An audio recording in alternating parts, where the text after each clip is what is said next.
علامہ ذہبی نے اور امام ابن جوزی نے دونوں نے روایت کیا، سب نے، وہ یہ کہ امام احمد بن حنبل خواب میں ملے گا اپنے کئی تلامذہ، اور ان کے سب تلامذہ محدثین تھے، ہر خواب روایت کرنے والا محدث ہے، امام ہے۔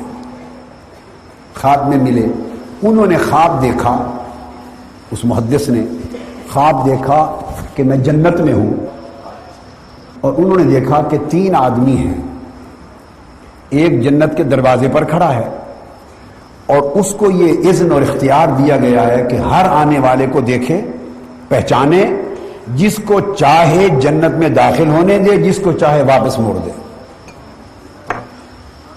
ایک آدمی جنت کے دروازے پر کھڑا ہے، جس کو چاہتا ہے جانے دیتا ہے، جس کو چاہتا ہے واپس موڑ دیتا ہے۔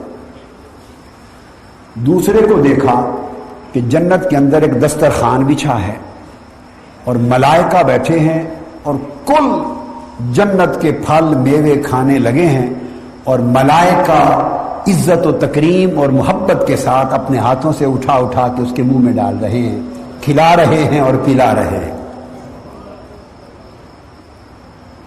اور تیسرے شخص کو دیکھا کہ وہ وسط جنت میں کھڑا ہے، عرش کی طرف اللہ رب العزت کا چہرہ بلا حجاب آنکھیں گاڑ کے تکتا جا رہا ہے اس کے چہرے کو۔ اس محدث نے خواب میں پوچھا اس ایک فرشتے سے کہ بتاؤ تو صحیح یہ تینوں آدمی کون ہیں؟ یہ میں نے حوالہ بتا دیا آپ کو، علامہ ذہبی جو امام ہیں جرح و تعدیل کے، اسماء و رجال کی اور فن حدیث کے، سیر و اعلام النبلاء میں، اور امام ابن جوزی صاحب الموضوعات وہ صفت الصفوہ میں، اور علاوہ ان کے محدثین نے۔ میں نے کوئی تذکرۃ الاولیاء تس کی کتابوں کے حوالے نہیں دے رہا، میں ائمہ حدیث کے دے رہا ہوں، جو نقاد ہیں ائمہ حدیث، ان کی بات کر رہا ہوں، اور انکار کرنے والے جن کتابوں پر اعتماد کرتے ہیں ائمہ پر، ان کے حوالے دے رہا ہوں۔ تو فرماتے ہیں کہ میں نے فرشتے سے پوچھا یہ کون ہے تینوں آدمی؟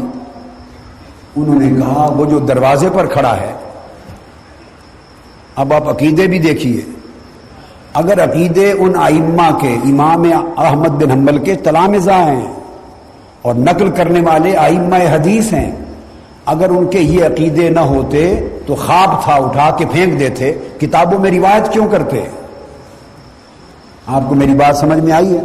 خواب ہو، پہلی بات تو یہ، اگر خوابوں پر اعتماد نہ ہوتا اور خواب لا شے ہوتے، کچھ نہیں ہے، خواب ہیں، تو اس کو تو روایت کرنا ہی عجیب سی بات ہے۔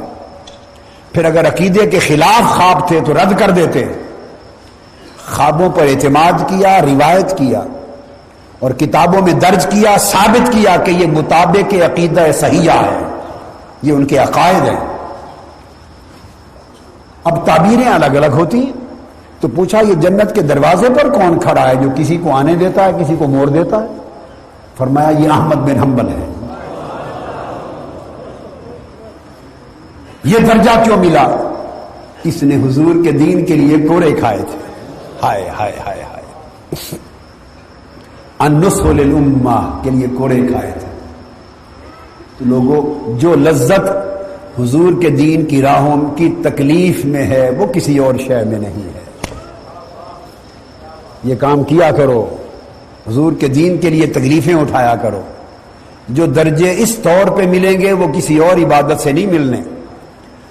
تو وہ جو کھڑے کسی کو داخل ہونے دیتے ہیں کسی کو نہیں، وہ اس لیے رب نے دکھا دیا ہے کہ احمد بن حنبل کے خلاف سب جمع ہو گئے تھے اس وقت کے، بڑی کثرت کے علماء، فتوے لگوائے اور حکام نے وقت سے کوڑے لگوائے، جیل بھجوایا۔ آج رب نے جنت کے دروازے پر اس لیے کھڑا کیا ہے کہ احمد بن حنبل یہاں کھڑا ہو، جو صحیح العقیدہ جس کو تو سمجھے اس کو جانے دے، جس کو نہ مناسب سمجھے نکال کے باہر پھینک دے۔ یہ درجے اللہ دے گا۔ اور پوچھا وہ کون ہے جس کے لیے دسترخوان بچھا ہے اور فرشتے کھلا پلا رہے ہیں اور وہ اپنے ہاتھ سے کھاتا پیتا ہی نہیں، ایسے مست الست موجی بیٹھا ہے اور فرشتے کھلا پلا رہے ہیں؟ کہا وہ بشر الحافی ہے، وہ جو ننگے پاؤں بغداد کی گلیوں میں چلتا تھا، وہ بشر الحافی ہے۔ کیا؟ بشر الحافی ہے۔ ایک روز امام احمد بن حنبل کی خدمت میں ایک پردہ دار خاتون آئی اور اس نے آ کے پوچھا کہ اے امام، میں سوت کاٹتی ہوں اپنے گھر کی چھت پر، دیا ہوتا ہے چھوٹا سا چراغ، اس کی روشنی میں، اور کاٹتی ہوں اور وہ بھیج دیتی ہوں بازار میں کسی کے ہاتھ، اور بیچ کر وہ میرا ذریعہ ہے، معاش ہے، کھاتی ہوں، روزگار ہے، رزق حلال۔ کسی وقت بادشاہوں کے جلوس گزرتے ہیں، ان کی یہاں سے جلوس گزرتے ہیں، ان کی سواریاں گزرتی ہیں، اور اس میں بڑی بڑی قندیلیں، بڑی بڑی روشنیاں، اونچے اونچے فانوس لگے ہوئے ہوتے ہیں، اور دیر تک وہ گزرتے رہتے ہیں۔ ان کی روشنی ہمارے گھر کی چھت پہ دیر تک پڑتی ہے، تو میں سوت کاٹتی رہتی ہوں، تو جب ان کی روشنی پڑتی ہے تو روشنی زیادہ ہو جاتی ہے، تو سوت زیادہ تیزی سے زیادہ کاٹا جاتا ہے۔ تو اس وقت جو سوت کاٹتی ہوں، کیا اس کے پیسے میرے لیے حلال ہیں یا نہیں؟ چونکہ وہ سرکاری جلوس کی روشنی کا وقت ہوتا ہے۔ ہائے ہائے امام، وہ زمانے بیت گئے،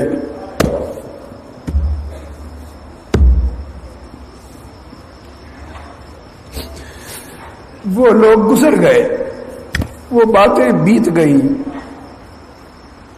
بھولی بسری داستانیں بن گئیں، وہ سوداگر نہیں رہے، نہ بیچنے والے رہے، نہ خریدار رہے۔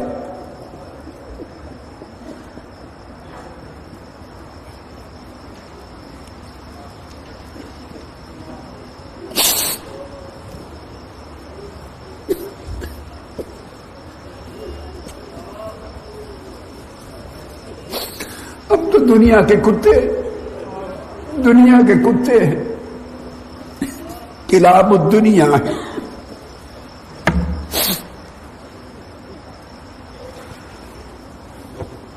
معلوم نہیں کیا حشر ہوگا ہمارا، کیسے بے رحمی سے گھسیٹے جائیں گے اور کس دوزخ میں پھینکے جائیں گے۔ میں تو اپنی بات کرتا ہوں، آپ کی نہیں۔ اور دوزخ بھی قبول کرے گی یا نہیں؟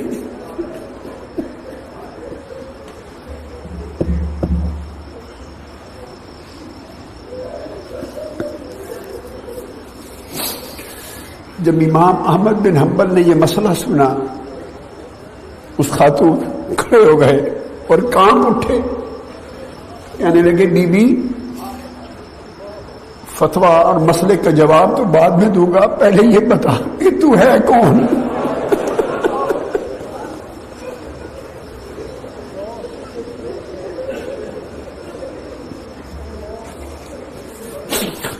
جس کے تقویٰ کا یہ عالم ہے،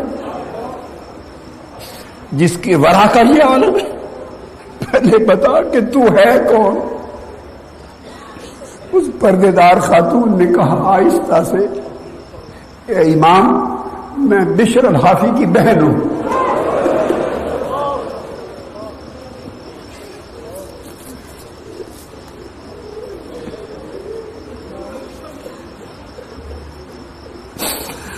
آپ سب لوگ مجھے معاف کر دینا، میں اس قابل نہیں کہ یہ چیزیں آپ کو بیان بھی کر سکتا، کہیں اسی گناہ میں نہ پکڑ لیا جاؤں۔ یہی گناہ ہی آخرت کے عذاب کے لیے کافی ہے۔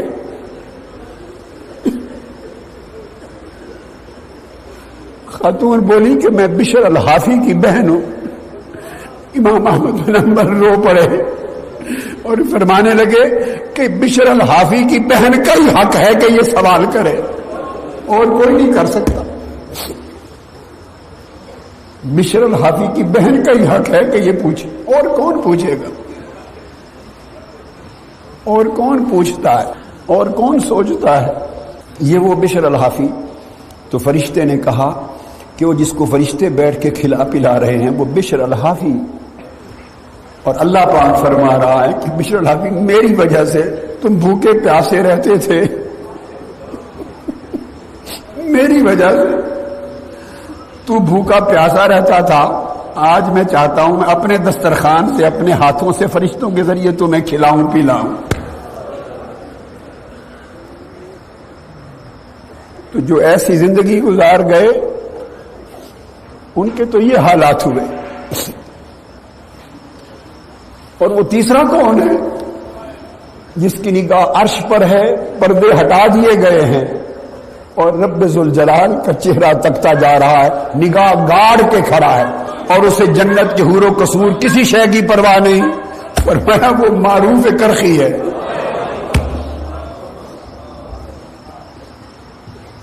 وہ معروف ہے کرخی ہے. اس کو یہ صلہ کیسے ملا؟ وہ تب سے جب سے وفات ہوئی وہ بکھڑا تک رہے ہیں. لوگوں کو تو قیامت کے دن نصیب ہوگا, وہ تکتے جا رہے ہیں. اس کو یہ صلہ کیسے ملا؟ اس لیے کہ اس نے زندگی میں, ساری زندگی میں جو عمل کیا, کسی عمل کی کوئی جزا اور کوئی اجر نہیں چاہا سوائے اس کے دیدار کے. تو اللہ نے کہا معروف کرخی تو میرے دیدار کے سوا چونکہ کچھ نہیں چاہتا تھا, لو آج آتے ہی راج کے دیدار کر. یہ تین چیزیں بتا دی ہیں, تین چیزیں بتا دی ہیں جو اس کے لیے بھوک اور پیاس برداشت کر لے, اسے وہ اپنے نرم و نازک پیارے قدرت کے ہاتھوں سے کھلائے گا پلائے گا. جو اس کے لیے تکلیفیں اٹھا لے اسے قریب بلا کے پوچھے گا میرے لیے تکلیف اٹھائی تھی نا. یہ ذرا غور کرے نا کہ اگر کوڑے لگے ہیں احمد بن حنبل کو تو رب بلا کے پوچھتا میرے لیے مار کائی تھی, اور ان کا عالم کیا ہوگا جو کربلا میں پورے 72 نفوس ذبح کروا گئے, ان کا حال کیا ہوگا.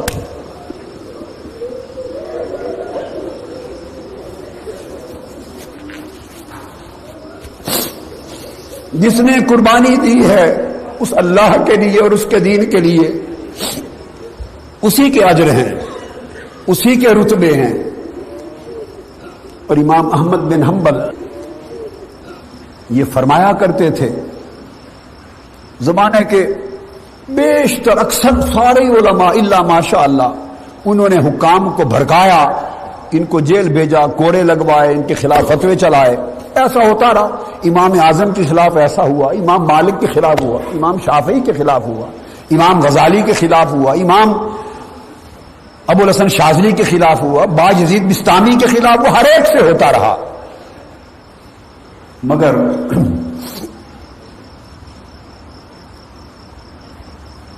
امام احمد بن حنبل اپنی زندگی میں فرماتے تھے, جب لوگ پوچھتے تھے کہ آپ کو ملحد کہلوا دیا, زندیق کہلوا دیا, سزائیں دلوا دی, تو حق اور باطل کا پتہ کیسے چلے گا؟ کب پتہ چلے گا حق اور باطل کا کہ حق پر کون تھا, باطل کون ہے, کب پتہ چلے گا؟ امام احمد بن حنبل کہا کرتے تھے کہ جس دن سب کے جنازے اٹھیں گے حق اور باطل کی بات کھل جائے گی. کہا کرتے تھے جس دن جنازے اٹھیں گے دنیا دیکھ لے گی حق پر کون تھا, باطل پر کون تھا. تو امام احمد بن حنبل کا جس دن جنازہ اٹھا 13 لاکھ آدمی آپ کے جنازے میں شریک تھے. کتنے؟ 13 لاکھ آدمی جنازے میں شریک تھے.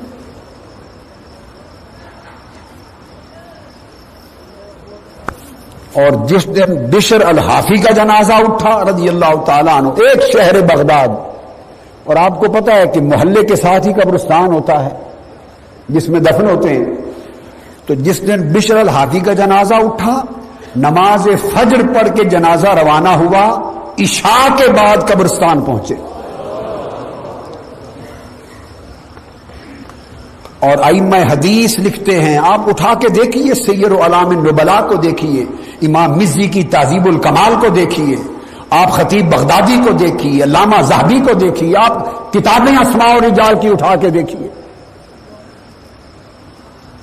صبح جنازہ چلا, فجر کے بعد, عشاء کے بعد جا کے قبرستان پہنچا, تدفین ہوئی. اور امام احمد بن حنبل کا بھی حال, اور کیا امام احمد بن حنبل, کیا امام یحییٰ بن معین, کیا امام ابن عیینہ, عثمان ابن عیینہ, کل ائمہ حدیث جن کے ناموں سے بخاری, مسلم, ترمذی, سیاستہ بھری پڑی ہیں, جن کی روایتوں سے سیاستیں بھری پڑی ہیں، وہ کل امام سارا دن دوڑ دوڑ کے دیوانہ وار چارپائی اٹھانے کا لالچ کرتے تھے۔ یہ امام تھے حدیث کے، یہ امام تھے ولایت کے، بشر حافی۔ تو فرمایا جس نے جو